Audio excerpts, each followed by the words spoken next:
Luc Julia, vous le connaissez sûrement, directeur scientifique de Renault, co-créateur de Siri, ingénieur et informaticien spécialisé dans l'intelligence artificielle. Donc, personne adéquate pour parler d'IA et de souveraineté. Et si on m'a fait venir ici, c'est parce que j'ai passé 4 jours avec Luc Julia dans sa Tesla, dans la Silicon Valley, pour faire le documentaire Silicon Fucking Valley. Dans un des épisodes de ce documentaire, on a parlé d'intelligence artificielle, c'est dans l'épisode 4. Et je pense que pour introduire le propos, on va montrer un tout petit extrait de ce documentaire qui justement parle d'IA, de souveraineté, de Chine. Donc si on peut lancer l'extrait, je pense que ça peut bien lancer la discussion. Les normes ne sont pas les mêmes, les financements ne sont pas les mêmes. Le gouvernement chinois, globalement, ferme les yeux sur la façon dont les voitures sont faites, sur la façon dont elles sont sécurisées, etc. Mais le plus gros avantage qu'ils ont, encore une fois, c'est l'avantage du nombre. Mais Luc soulève un autre problème avec la Chine. Il y a le fameux adage qui nous fait tous marrer, c'est les Américains inventent, les Chinois copient et les Européens régulent. Bon, ça fait marrer tout le monde, mais malheureusement, c'est un peu vrai. Quand tu regardes spécifiquement sur les IA génératives, est-ce qu'elles ressemblent beaucoup aux IA génératives qui ont été faites dans la Silicon Valley depuis 2018? Oui. Est-ce qu'ils ont 2-3 ans de retard? Oui. Il y a eu des cas récemment chez Google, chez Apple, etc., où il y a des gens qui étaient des espions qui ont été virés. Il y a eu des cas où ils ont été en prison. C'est comme ça pour tous les pays, mais la Chine sont particulièrement bons pour faire ça. T'as déjà été démarché par la Chine? C'est une bonne question, ça. Oui. Mais moi, je suis pas un espion. J'attends d'être démarché par les Français. Qu'est-ce qu'ils foutent? Tu nous as dit ça il y a 1 an. Les Américains, ils font l'IA, l'Europe, elle légifère, la Chine, elle copie. 1 an après, quelle est la situation déjà à avoir un petit topo mondial? Bon, alors, les IA sont toujours des IA qui viennent des États-Unis. Donc, en gros, aujourd'hui, on n'a pas d'IA souveraine. On va y revenir. Les Chinois ont... le gap se rétrécit. C'est-à-dire que quand je disais là qu'ils avaient 2-3 ans de retard, aujourd'hui, on est plutôt à 1 an. Donc, ça va très, très vite. Et nous, on est en retard, mais... C'est embêtant de dire ça parce que je dis aussi souvent, et je pense vraiment, on est les meilleurs. On est les meilleurs en IA, et c'est parce qu'on est les meilleurs en mathématiques. L'IA, c'est que des mathématiques. Et donc, malheureusement, les meilleurs partent aux États-Unis pour aider ces grandes compagnies à faire ces IA.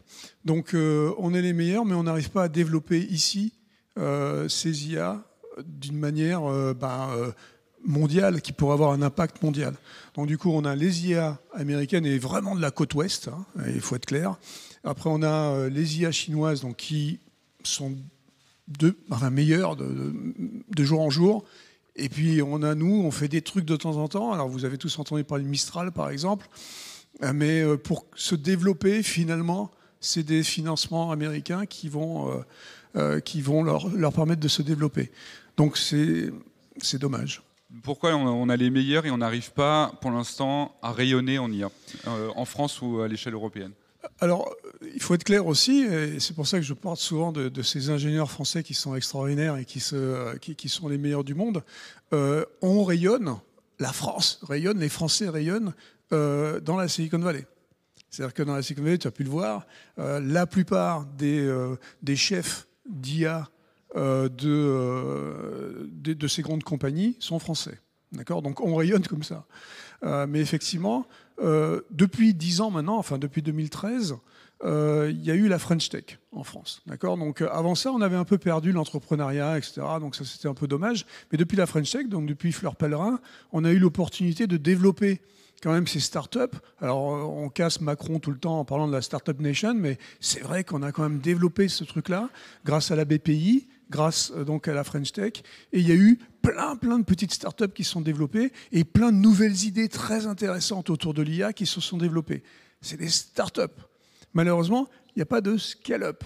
Les scale-up, donc c'est la génération juste après, où on a besoin de beaucoup d'argent en fait pour développer et puis pour faire des trucs qui sont plus au niveau mondial, qui sont plus au niveau des gros marchés. Et pour ça, il faut énormément d'argent. Et donc, ce qui pêche, c'est l'argent. D'accord. Donc, vous savez que dans la Silicon Valley, on a non seulement ces startups partout, hein, il y a une startup, il y a des dizaines de startups qui se créent tous les jours, mais les VC, les venture capitalistes, les gens qui donnent des sous, c'est eux en fait qui vont permettre de développer ces trucs, ces idées et de les monter à des niveaux de Facebook, de Google, etc. Et là, on parle de centaines de millions de dollars pour pouvoir passer à ce scale-up. Et c'est vrai que les VC américains, ils ont, donc les venture capitalistes, les gens qui donnent des sous, ils ont la capacité de donner ces centaines de millions de dollars, quand nos VC à nous n'ont pas cette capacité. Nos VC en Europe, hein, pas seulement en France. En gros, et là je ne vais pas être très très gentil pour les VC européens, c'est que les VC américains, c'est des capital risqueurs. Et dans le capital risqueur, il y a le mot risque. D'accord ? Les VC européens, ils sont plus banquiers. Et donc, du coup, le risque est quelque chose qui est beaucoup plus compliqué. Mais en général, de toute façon, dans notre société, hein, dans la société française, européenne, le risque est quelque chose qui manque. Hein, il faut être très clair, on a peur du risque. D'accord ? Et c'est notre éducation depuis le tout début. Et on voit d'ailleurs les différences d'éducation entre les Américains et les Français sur cette histoire de risque. Et donc, cette histoire de pouvoir financer des choses qui sont débiles, il faut être clair. D'accord ? Mais sur les trucs débiles, de temps en temps, il y a des trucs extraordinaires. Mais c'est 1 sur 10. Et donc, quand on compare les startups américaines, donc de la Silicon Valley, et les startups d'ici, les startups de la Silicon Valley, on sait, quand on crée une startup, qu'on va échouer. D'accord ? 90% du temps, on échoue. C'est comme ça. Ici, en France, si on parle d'échec, et si on dit qu'on va échouer, certainement parce que c'est compliqué ce qu'on fait, parce que c'est innovant, on ne nous parle même pas. Quand on parle de souveraineté et d'IA, la souveraineté, on peut l'avoir à plusieurs niveaux. D'ailleurs, quand on parle d'IA, on voit plusieurs niveaux. Il y a les infrastructures, le cloud, les data centers. Il y a les modèles qui permettent du coup d'entraîner les IA. Il y a la data, c'est toutes les données sur lesquelles on va entraîner les IA.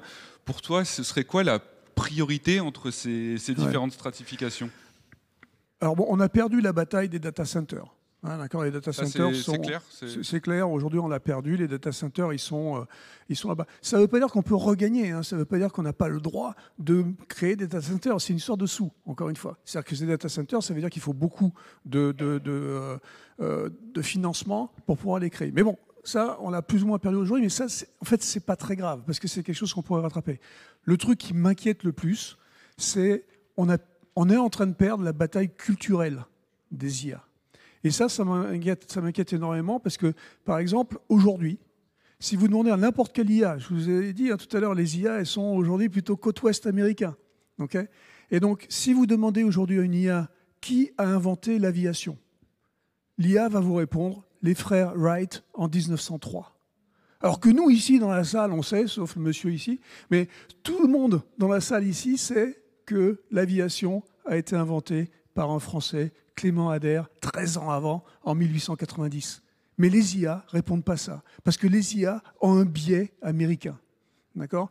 Et ça, c'est embêtant, parce que ce biais culturel, ça va manger petit à petit, tout notre savoir, toute notre culture va être mangée par la côte ouest. Et il faut qu'on développe des IA biaisées, une IA européenne, une IA française, une IA africaine. Il faut qu'on développe des IA biaisées.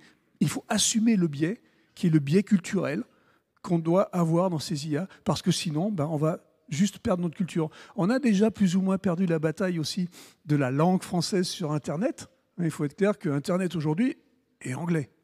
Okay ? Et donc, du coup, il ne faut pas perdre la bataille culturelle. Il faut vraiment, vraiment se battre pour avoir des IA, encore une fois, françaises, européennes, africaines, parce que c'est en train de complètement disparaître. Il y a une IA biaisée en France actuellement qui t'intéresse ou dans laquelle tu crois ? Alors Mistral était intéressante parce que Mistral a été donc créé ici par des gens qui venaient des Meta et de ces grosses boîtes, donc, mais qui ont eu le courage de créer quelque chose en France. Comme je vous ai dit tout à l'heure, ils ont créé ici relativement rapidement une IA intéressante qui était une IA qui avait des spécificités françaises, mais bon, ils ont finalement un financement qui est plutôt américain. Il y a une autre IA qui est très intéressante aussi en ce moment, ça s'appelle QTI. Vous avez certainement entendu parler de ce labo de recherche. C'est plus de la recherche qu'autre chose, mais c'est très intéressant parce qu'ils essaient aussi de faire des nouvelles choses. Et encore une fois, c'est là où on voit qu'on est les meilleurs, parce que la façon dont on fait ces IA est vraiment originale, parce qu'on fait les choses plus rapidement, d'une manière plus... avec des approches différentes et qui sont intéressantes. Donc QTI, c'est quelque chose à regarder aussi. Et alors eux, ils sont tout neufs, ils ont sorti leur premier modèle au mois de juin, au mois de juillet l'année dernière.